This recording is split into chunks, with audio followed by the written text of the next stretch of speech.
In this video, I'm going to show you how to fix Real Sports app not working. First, to resolve this issue, we will first head over to our device settings. From here, scroll down and tap on General. Once you're in the General Settings tab, look for iPhone Storage option and tap on it. Over here, you can either search for the app or you can scroll down and look for it. Then tap on the app.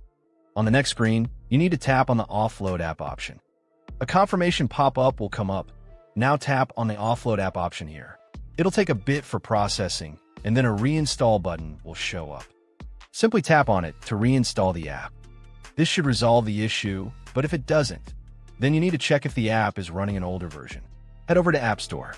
From here, double tap on this search icon in the bottom right corner, and then search for the app.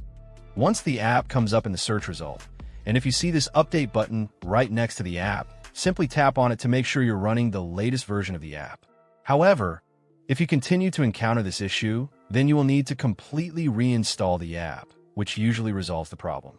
Head over to this screen the way we did before, and over here, tap on the Delete App option here to uninstall the app from your device. A confirmation pop-up will come up.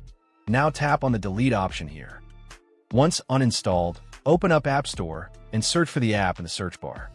After the app comes up in the search result, simply click on this cloud icon to install it back onto your device. Hopefully, this resolves the issue.